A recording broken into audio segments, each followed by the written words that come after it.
So hello everyone. आज है lecture number 15 of electrochemistry. ये वीडियो थोड़ा बड़ा हो सकता है और अब से हर वीडियो थोड़ा बड़ा बड़ा आएगा, मतलब कि 30 मिनट्स से 45 मिनट्स तक, जिससे कि सिलेबस जल्दी ख़त्म हो पाए। ओके। इस चैप्टर के बाद हम लोग हेलो एल्केन्स हेलो एरीन्स को भी कवर करेंगे और कोशिश करेंगे विद इन उसको एक वीक या 8 से 9 दिन के अंदर कंप्लीट कर दे। ठीक है ना। तो इलेक्ट्रोकेमिस्ट्री का और सिर्फ 3 से 4 लेक्चर मैक्सिमम आएगा। ठीक है। और बीच बीच में हम क्वेश्चन वाले सेशन भी लेते रहेंगे। तो अभी के लिए गौर करें, एक्वस इलेक्ट्रोलाइट, जैसे हम लोग NaCl को हम लोग बहुत ही फेवर करते हैं, है ना। तो एक्वस इलेक्ट्रोलाइट ले लिए NaCl इन डाइल्यूटेड फॉर्म। पिछले बार हम लोग लिए थे, पिछले लेक्चर में हम लोग लिए थे कॉन्सेंट्रेटेड फॉर्म में। इस बार क्या है, डाइल्यूटेड फॉर्म में लिए और देखेंगे कि क्या चीज़ों में चेंजेस आती है। ठीक है। तो देखो, हम लोग क्या किए, एक्वस NaCl लिया डाइल्यूटेड फॉर्म में with platinum electrode. Platinum electrode क्या होता है, इनर्ट होता है, मतलब वो ज़्यादा मारा मारी नहीं करता, वो खुद को पार्टिसिपेट नहीं कराता है। क्लियर बात है ना। अब आप सोच कर देखो कि इलेक्ट्रोलाइट्स में हमारे पास क्या क्या प्रेजेंट है। NaCl, बिकॉज NaCl तो लिए ही है हम लोग, इसी को याद करो, ब्राइन सॉल्यूशन बोलते हैं ना, कॉन्सेंट्रेटेड ब्राइन सॉल्यूशन पिछले केस में हम लोग बोले थे। अब NaCl को आपने तोड़ रखा है तो Na प्लस और Cl माइनस। फिर हमारे पास क्योंकि पानी भी, बिकॉज एक्वस लिखे थे, देख लो हम लोग एक्वस लिखे थे, तो पानी भी है, तो पानी कैसे टूटेगा, H प्लस और OH माइनस में। क्लियर बात। अब यहां पर गौर करने का बात है, जब कॉन्सेंट्रेटेड का हम लोग बात किए थे तब हम लोग ये चीज़ बहुत आराम से बोले थे कि देखो बाबू लोग, कॉन्सेंट्रेटेड वाले केस में ना NaCl ज़्यादा रहेगा, पानी कम रहेगा। बट डाइल्यूटेड है, मतलब कि पानी को बहुत मिला दिया गया है, मतलब कि अब पानी ज़्यादा रहेगा, तो इसको लार्ज क्वांटिटी लिख दिए। ओके जी। अब देखो, हर किसी को पता है ना कि एनोड में क्या होता है, एनोड में ऑक्सीडेशन होता है और कैथोड में रिडक्शन होता है। हमेशा एनोड को ही पहले लिखना, बट अभी हम कैथोड को पहले क्यों लिख रहे हैं वो बताते हैं। देखो, हमारे पास कैथोड में क्या होता है, रिडक्शन होता है, मतलब कि इलेक्ट्रॉन जाते हैं, सॉरी, कोई भी आयन जाते हैं, वो एक इलेक्ट्रॉन या दो इलेक्ट्रॉन को लेते हैं और खुद को स्टेबल कर देते हैं, और इलेक्ट्रॉन को लेना को ही हम लोग क्या बोलते हैं, रिडक्शन बोलते हैं, जो कि कैथोड पे होता है। तो कैथोड के भागीदारी कौन कौन है, Na प्लस और H प्लस। ठीक है, Na प्लस और H प्लस, यही दोनों जाएंगे, बिकॉज ये दोनों के पास प्लस चार्ज है, इलेक्ट्रॉन डिफिशिएंट ग्रुप है ये दोनों इलेक्ट्रॉन्स को लेंगे और खुद को स्टेबल बना देंगे। तो देखो, ये क्या करेंगे ना, इलेक्ट्रॉन्स को लेंगे और स्टेबल बना देंगे। अब गौर करना, बिल्कुल आप लोग अपने इलेक्ट्रोकेमिकल सीरीज को देख सकते हो। इलेक्ट्रोकेमिकल सीरीज आपके पास यहाँ पर अगर नहीं है तो आप देख लो यहाँ पर इलेक्ट्रोकेमिकल सीरीज यहाँ पर। ठीक है ना। ठीक है। इसमें बात भी किए थे लालू के चाचा, है ना, मुर्गा खाते थे। अब देखो गौर से, हमारे पास जब कैथोड है, इसका मतलब कि वहां पर रिडक्शन होगा, मतलब कि जिसका रिडक्शन पोटेंशियल ज्यादा होगा दोनों में से, वही यहां पर रिएक्शन शो करेगा। तो देखना है कि कौन सा इलेक्ट्रोकेमिकल सीरीज में नीचे है।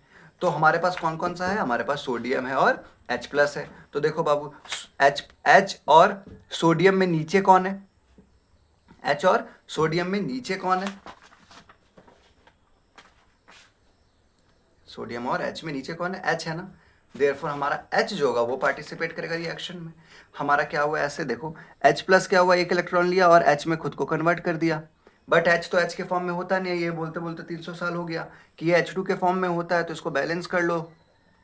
क्लियर बात। तो इसको आप ऐसे लिख देंगे, तो ये हमारा रिडक्शन का पार्ट हो गया।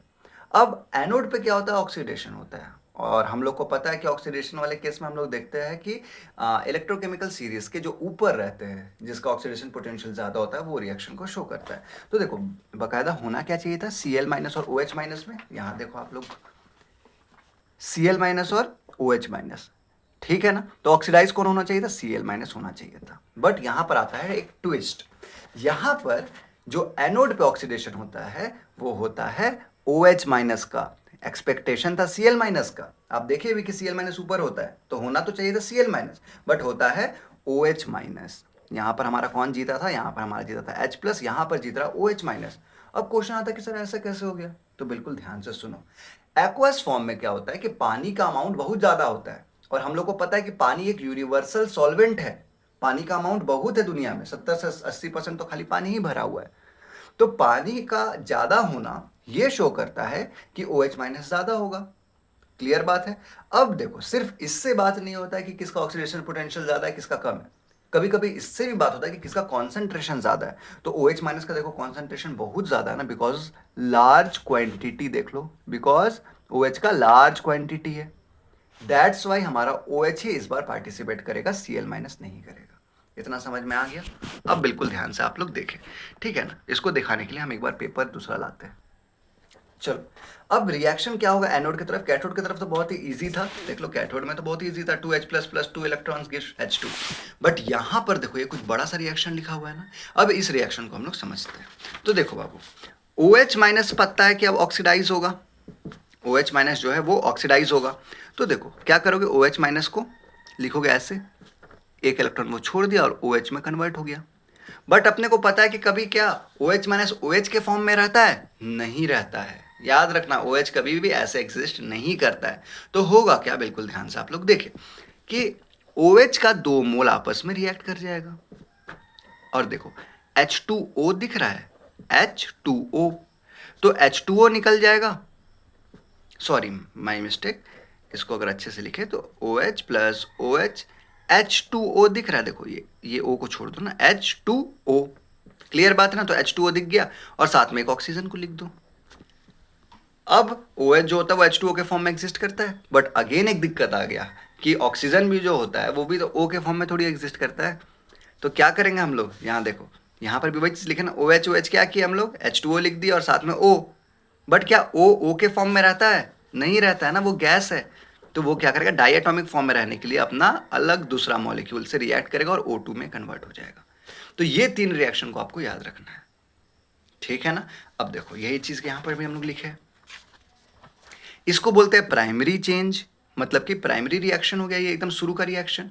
फिर ये इसको बोलते हैं सेकेंडरी चेंज या सेकेंडरी रिएक्शन, क्योंकि बाद में हुआ, सेकेंड में हुआ। समझ में आ गया? अब यहाँ पर हम लोग बैलेंस किया, आप खुद भी बैलेंस करके इसको देख सकते हो। देखो यहाँ पर तो ये बैलेंस है, 2 ऑक्सीजन ऑक्सीजन, ठीक है ना। देखो यहाँ पर अगर आप देखोगे कि OH plus OH gives H2O plus O, ये बैलेंस नहीं हो रहा था, ठीक है ना, ये बैलेंस नहीं हो रहा था। आप काउंट करके देख लो कि ऑक्सीजन यहाँ पर 2 है, यहाँ पर भी 2 है, बट यहाँ पर सॉरी, यहाँ पर अपने पास 2 ऑक्सीजन हम लोग लिख दिए, यहाँ पर भी लिख दिए, चलो ठीक है, यहाँ पर भी तो मैच कर ही गया है, यहाँ पर कोई अपने पास दिक्कत नहीं है। बट अगर यहाँ पर हम लोग 4 मोल क्यों लगाए, सुनो क्यों।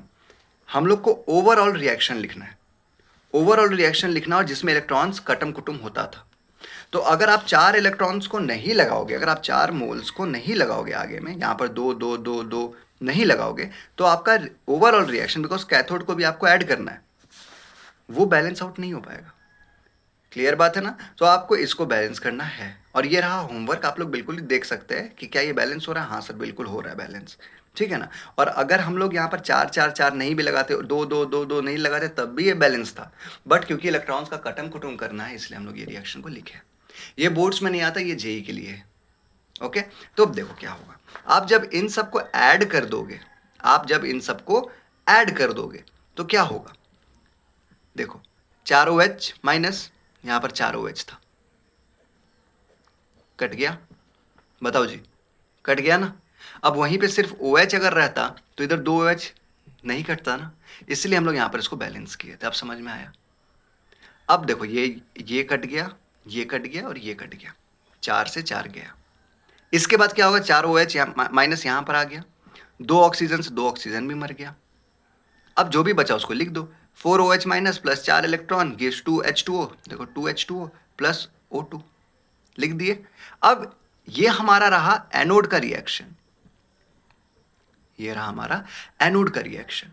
अब आपको एनोड और कैथोड को जोड़ना है, जिससे कि हमारा ओवरऑल रिएक्शन आएगा। आप लोग यहां पर फिर से देखें ओवरऑल रिएक्शन। कैथोड में क्या था, कैथोड में अगर 2 से इनटू करेंगे तो आपको पता चल जाएगा कि वो, बिकॉज देखो क्या था, कैथोड में अपना एक इलेक्ट्रॉन ले रहा था, वो H में कन्वर्ट हो रहा था, 2 2 2 2 लगा दिए थे, सॉरी यहाँ पर 2 नहीं, यहाँ पर 2, ठीक है, 2 2 2 लगा दिए थे। बट यहाँ तो 4 इलेक्ट्रॉन है, इसको तो कटना चाहिए, तो क्या किया, इंटू 2 कर दिए। तो देखो ये हो गया ना, 4H plus plus 4 electron gives 2H2, और यहाँ पर 4 OH minus gives 4 electron plus 2H2O plus O2। Electron से इलेक्ट्रॉन गया तो क्या बच गया, 4H plus plus 4 OH minus gives 2H2 plus O2 plus 2H2O। Clear बात। अब देखो क्या इसी को हम लोग 4H2O नहीं लिख सकते हैं। अब गौर करो, हमारे पास यहाँ पर हाइड्रोजन कितना है, 8 है, 4 यहाँ पर 4 यहाँ पर। ऑक्सीजन कितना है, 4 है। मतलब क्या दिख रहा है, 2:1 के रेशियो में। अगर आप 8:4 बोलोगे तो ये क्या हो गया, 2:1 के रेशियो में हो गया ना। तो क्यों नहीं इसको हम लोग सिंपल फॉर्म में लिख देंगे 4H2O। देखो यहाँ पर भी 8 इलेक्ट्रॉन, सॉरी 8 हाइड्रोजन और यहाँ पर 4 हाइड्रोजन, 4 ऑक्सीजन। समझ में आ गया? अब इस रिएक्शन को आप लोग लिख ले।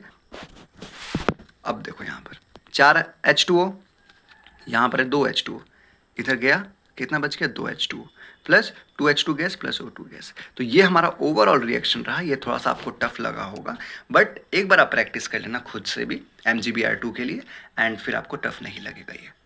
क्लियर बात है ना? तो अपने पास दिख गया कि क्या क्या प्रोडक्ट बनेगा। आपको दिख गया होगा कि हमारा जो कैथोड है, क्वेश्चन आएगा कि कैथोड पे आप लोग प्रोडक्ट लिखे, आप बोलोगे H2 गैस। एनोड पे प्रोडक्ट लिखे, आप बोलोगे वाटर, आप बोलोगे वाटर और O2 गैस। क्लियर बात है ना? और बोलेगा अगर प्राइमरीली बताओ ज़्यादा कौन रहेगा O2 के H2O, तो तुम बोलोगे O2। उसका बोलेगा ओवरऑल रिएक्शन, तो आपका ओवरऑल रिएक्शन ये रहा। समझ में आ गया? तो ये था हमारा एक्वस फॉर्म में NaCl को जब हम लोग लिए डाइल्यूटेड केस में। क्लियर बात है ना? इसको यहां तक लिख ले, फिर हम लोग आगे बढ़ते हैं। चलो, अब जो आगे है वो है aqueous NaCl with mercury as cathode. और एक्वस, देखो जब भी एक्वस NaCl या कोई भी अपना इलेक्ट्रोलाइट लिखा रहेगा और नहीं दिया रहेगा कि कॉन्सेंट्रेटेड है कि डाइल्यूटेड है, आप लोग कॉन्सेंट्रेटेड मान के चलेंगे, बिकॉज डाइल्यूटेड में बहुत प्रपंच है ना, तो आप लोग कॉन्सेंट्रेटेड मान के चलेंगे तभी सही होगा। डाइल्यूटेड मत मान लेना, जब तक डाइल्यूटेड लिखा ना हो डाइल्यूटेड नहीं मानने का। तो अब हम लोग क्या क्या NaCl को तो ले रहे हैं एक्वस फॉर्म में, कॉन्सेंट्रेटेड भी है, बट अभी जो अपना इलेक्ट्रोड है वो मरकरी में चेंज हो गया है। तो मरकरी जो है होता है वो ध्यान देना, मरकरी ऐसा नहीं कि एक्टिव है, ये बिल्कुल ही मत सोचना कि मरकरी एक्टिव है, मरकरी भी पैसिव है। बट हम लोग सर इसका केस क्यों लिए? बिकॉज यहाँ पर कुछ एक वियर्ड सा रिएक्शन होता है और हम लोग इसको देखते हैं, कुछ अजीब सा रिएक्शन होता है। सबसे पहला स्टेप तो ये कि आप लोग आयन पहचाने। NaCl को Na+Cl- में, H2O को H+ OH- में लिख दिए। हाँ भाई, एनोड में होता है ऑक्सीडेशन, कैथोड में होता है रिडक्शन। क्लियर बात? तो एनोड पे कौन जाएगा? माइनस वाले। कैथोड पे कौन जाएगा? प्लस वाले। क्लियर है? तो देखो हमारा एनोड पहले हम लोग लिखे और प्लैटिनम इलेक्ट्रोड है, कुछ नहीं दिया। यहाँ पर क्या लिखा हुआ कि Hg जो है एज कैथोड लिए, तो एनोड पे कौन है? कुछ नहीं लिखा है, तो हम प्लैटिनम मान लेंगे। तो यहाँ तो सिंपल केस है भाई कि एनोड पे होता है हमारा ऑक्सीडेशन। ये क्लियर बात है? हाँ, एनोड पे होता है हमारा ऑक्सीडेशन, मतलब जो ऊपर रहेगा आप लोग उसको लेंगे। Cl- और OH- में ऊपर कौन है? देखो यहाँ पर फिर से, ठीक है ना? तो Cl- ना ऊपर है, इसलिए Cl- का केस लिए, ठीक है ना? ये केस लेंगे। तो अब इसको रिएक्शन को लिखेंगे तो Cl- गिव्स एक इलेक्ट्रॉन और वो Cl में कन्वर्ट हो जाता है। यहाँ पर 2 लगा दे, यहाँ पर 2, यहाँ पर 2, बिकॉज जो क्लोरीन होता है वो एक गैस और वो डायटोमिक फॉर्म में रहता है। ये तो आपको भी रटा गया होगा अभी तक, ठीक है ना? अब देखो कैथोड में होता है एक गेम। कैथोड में गेम क्या होता है वो ध्यान से सुनना। यहाँ पर तो हमारा क्या मरकरी है ना, Hg लिए हम लोग। तो देखो हमारे पास कैथोड पे क्या होता है? रिडक्शन होता है। तो अपने को पता है कि जो नीचे रहेगा इलेक्ट्रोकेमिकल सीरीज में वो हम लोग लेंगे रिएक्शन के लिए। तो देखो हमारे पास कौन कौन सा बचा था? प्लस वाला हमारे पास Na+ और H+ बचा था। हम लोग देखना था कि जो नीचे रहेगा वही रिएक्शन में पार्टिसिपेट करेगा। तो आप लोग देखो एक बार कि Na तो यहाँ है और H तो यहाँ है, तो अकॉर्डिंग टू दिस H होना चाहिए था रिएक्शन में। बट यहाँ पर अगेन एक ट्विस्ट आता है, इसलिए हम इसको बता भी रहे हैं। क्लियर बात? होना चाहिए था H, expectation was H, but असली में सोडियम यहाँ पर रिड्यूस हो गया। क्वेश्चन आता है कि सर सोडियम कैसे हो गया? सर वो तो ऊपर है। देखो सोडियम और अपना मर्क्यूरी जो है ये दोनों मिलके एमलगम बना देता है। एमलगम का मतलब कि जब भी मरकरी के साथ कोई भी एलिमेंट, कोई भी मेटल जुड़ा रहेगा उसको एमलगम बोलते हैं, जो कि स्टेबल होता है। तो यहां पर एक्सेप्शन आ जाता है और यहां पर H के बदले Na+ जो है वो माहौल बना देता है। और दूसरा एक तो और रीजन हो गया कि कॉन्सेंट्रेटेड फॉर्म मिली है ना भाई या बहन, कॉन्सेंट्रेटेड फॉर्म मिली है मतलब कि हमारा H+ या OH- तो कम है ना, H2O तो कम है। तो ये भी एक रीजन है, बट मेन रीजन क्या है कि यहाँ पर एमलगम बनता है जो कि ज़्यादा स्टेबल है। और हम लोग पहले भी इस पर बात कर चुके हैं कि chemistry is all about stability. जिस चीज़ में स्टेबल बनेगा चीज़ें, तो हम लोग इंस्ट्रक्शंस या रूल्स को फॉलो नहीं भी कर सकते हैं वहाँ पर। समझ में आ गया? तो अब बिल्कुल ध्यान दें। अब Na+ क्या होगा? Na+ था हमारे पास, ये तो बेचारा एक इलेक्ट्रॉन लेगा और Na में कन्वर्ट कर देगा खुद को। क्लियर बात? अब सुनो क्या हुआ। Na जो है वो Hg के साथ रिएक्ट किया और Na Hg बना दिया। समझ में आ गया? Na जो है यहाँ पर जो Na बना है ना, ये हम क्या बोले थे कि ये